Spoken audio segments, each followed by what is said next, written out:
asalaamu calaykum waraxmatullaahi wabarakaatu soo dhowaada saaxiibayaal maanta oday xurasho ayay ku timid waxay meelaha meermeeraysato uu roobku deexda iyo meelaha uu ka da'aba xaafadayda ayay ka da'day maanta jebiskii ayaa igu yimi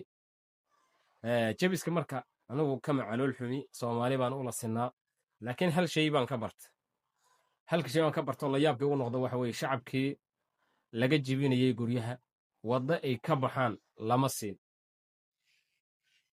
kolley in badan oo shacabka ka midane erayadooda ayaad ka dheehan doontaan oo ka hadla doonaan aba muuqaal ayaa ka heli doontaan taas waxa iiga sii daran sheekh cali wajiis oo aynu ognahay shantii sane lasoo dhaafay xasan sheikh sax iyo qalad wixii uu la yimaadaba isaga ayaa mas-uul waddanka ka aho ulul amri ah yaa garanaya erayga ulul amri maantay waxaa ogeed oo dhul la jibinayey oo la dhacayo la boobayo la burburinayey isaga oonan ka hadlin oo waa ulul amri uu ahay hadalkiisu maanta xasan maxamuud waa dhowr habeen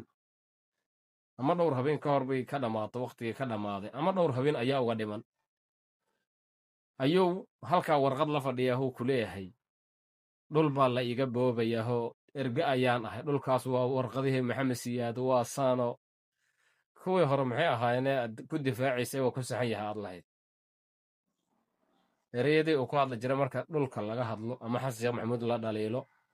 ama dhulalka la boobaya laga hadlo ereyadii uu ku difaaci jiray xasan sheekh dhanka commentiga nagula wadaag qodob saddexaadna waan daba dhigayaa intaa qodobka saddexaad wuxuu yahay dhammaan inta ay qusayso arrimaha soomaaliya amaba siyaasadda falaaqeeya amaba ay qusayso arrimaha doorashooyinka ee qalinkooda uu shaqaynayo waxaan ka codsanayaa inay xasan sheekh maxamuud dib u doortaan waan sababaynayaa xasan maxamuud jacayl aan u qaba maaha weligii ma taageerin ina taageerana lagama yaabo laakiin maanta isaga waa aan sii lahaa waddankaba aan uga baxe ama aan baadiyaha iska aado riyahayga aan iska raacde